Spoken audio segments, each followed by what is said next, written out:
white.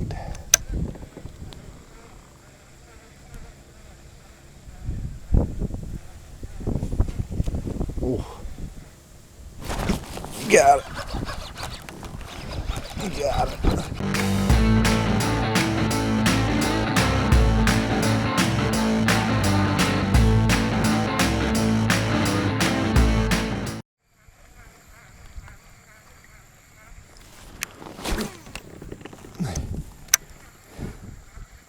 Now guys, let me tell you why I'm using a Zoom horny toad. Now this is, especially for kayak fishing, this is a bait I like to use, especially for topwater obviously.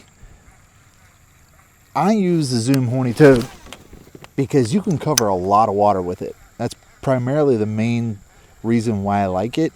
But also it's a great indication of how many bass are in the area, because a lot of times, you know, yeah, you're going to have your short strikes on a Zoom horny toad, but it'll at least let you know that bass are in the area. So if I get a blow up, at least I know there's a bass in that spot.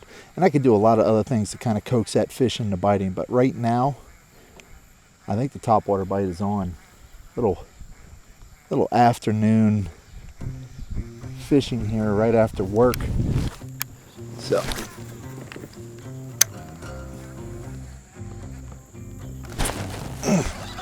that might be a good one.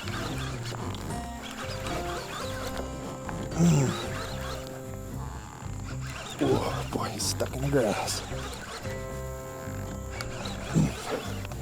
Good thing about frog fishing, you don't really need to net them. The grass will do a lot of that work for you.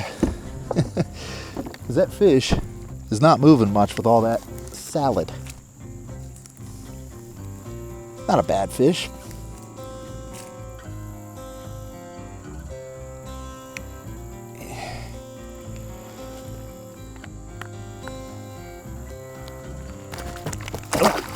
Quick release.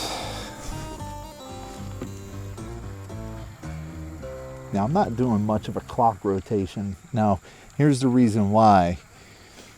Because when I'm fishing this frog, normally you want to go in a clock rotation, move up, clock rotation, but I don't have a lot of time to fish.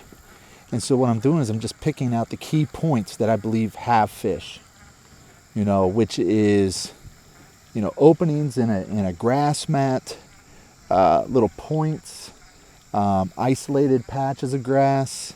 Those are the spots that I'm working on, at least casting to, when I don't have a lot of time to fish, because generally it's those spots that are going to hold bass. But they could be all over. There's little gaps in that grass mat that they could be sitting in. So if you've got time, do your rotation, your clock rotation, you know, and then you can really sit down and work an area. But if you don't have a whole lot of time, if you're in a bass tournament and you only got like an hour left of fishing, find your key points and hit them. Okay, so like there's a lot of little spots here, a lot of little openings here in the grass that I'm going to cast to and see if there's fish.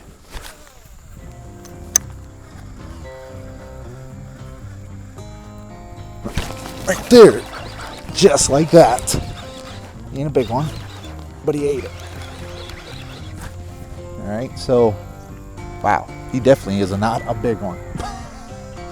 But he was sitting in a kind of like an opening in the mat. So wow, you are tiny and angry. Now another key point, and I'll turn the boat around so you guys can see this. If I am fishing mats, if I am fishing lily pads, what I like to look for are areas of current. Okay, so I'm going to turn this around so you can see what I'm looking at. You see this? That's a creek that comes in here. That water stays flowing here, even in the hottest and driest times of the year. So I know that there's current right here. And that bait fish, those bait fish at this time of the year are going to move their way up. And the bass, of course, are going to follow. But even in the hottest times of the year, the bass will get in here because generally current yields more oxygen, at the same time cooler water. Another tip for fishing frogs, fishing toads, when that fish hits,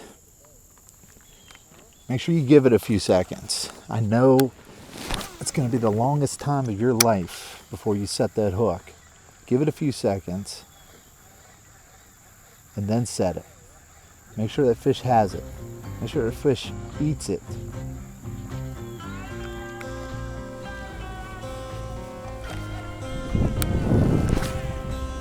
White.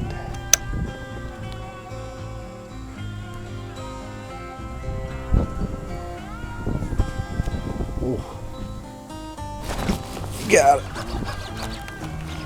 You got it. You got it. They like the white.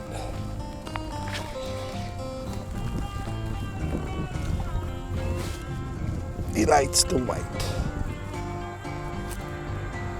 Look at that. Chunk. Chunk.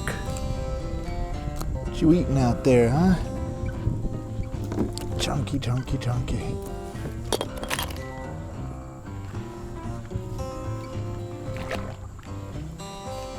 Alright.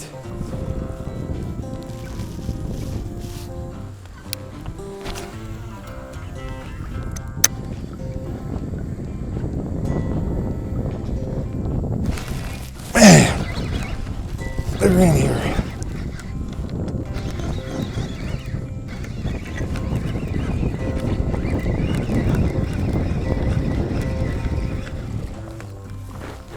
Sir. Another one. Almost swallowed that. Oh. There we go. Let's get him back.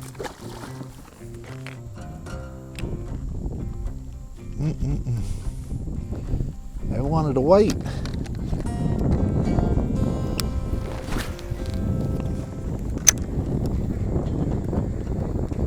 Wow, they're just every cast.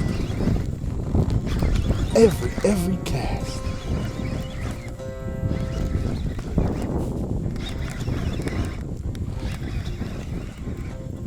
Every cast, guys.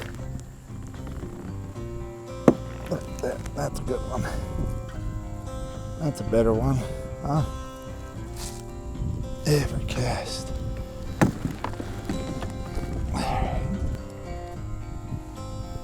Chunky fish.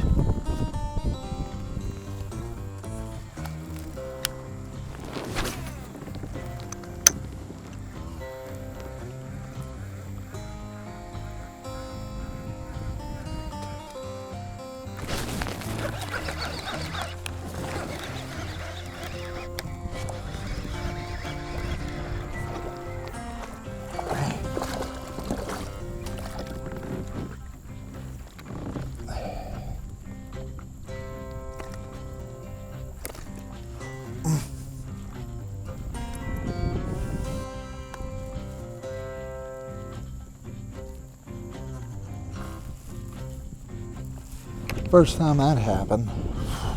Dang. Dude.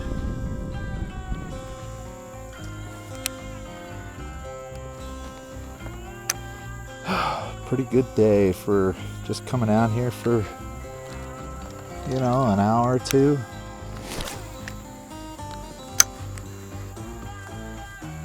I mean, I'll tell you what, this is probably my favorite way to fish. Frogging. Toading, if I guess. It's a zoom horny toad.